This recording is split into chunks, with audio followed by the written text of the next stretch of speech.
আসসালামু আলাইকুম, কেমন আছেন সবাই? আশা করছি ভালো আছেন। আলহামদুলিল্লাহ, আল্লাহর রহমতে আমিও ভালো আছি। তো আজকে আবারও আপনাদের সামনে একটি নতুন ভিডিও নিয়ে উপস্থিত হয়েছি। এই যে দেখেন আমার কয়লার মুরগগুলা, এবং আমার সঙ্গে আজকে ছিল আমার ভাতিজা। তো ওকে বলেছিলাম আমার খামারের সবথেকে সুন্দর মুরগ যেটা, ওকে ধরতে, তো ধরতে পারছে না।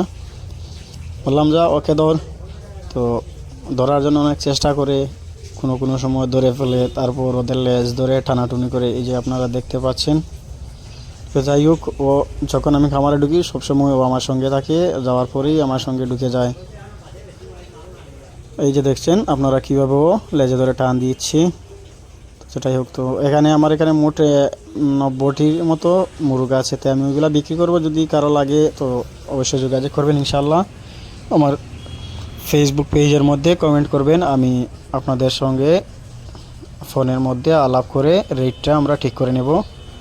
এবং আপনারা যদি কারো কোয়েল পাখি অথবা কয়লার মুরগের বাচ্চা অথবা খাকি ক্যাম্বেল যে হাঁসগুলো আছে ওইগুলো লাগে, তাহলে অবশ্যই যোগাযোগ করবেন। ইনশাল্লাহ আমি আপনাদেরকে ভালো একটি রেটে আপনাদেরকে দেওয়ার চেষ্টা করব ইনশাল্লাহ। আর আপনারা সবাই আমার জন্য দোয়া করবেন, এবং আমার যে ফেসবুক পেজ যেটি আছে ওটা ফলো করবেন, এবং লাইক কমেন্ট শেয়ার ইত্যাদি ওইগুলো আপনারা করবেন। আমাকে একটু সাহায্য করবেন, যদি ওইগুলোর মধ্যে কোনো ভুল ত্রুটি হয় তাহলে অবশ্যই কমেন্ট করে জানাবেন ইনশাল্লাহ। আমি ওইগুলো ঠিক করার চেষ্টা করব। আর আমি ভিডিওটা বেশি লম্বা না করে এখানে শেষ করছি। আসসালামু আলাইকুম।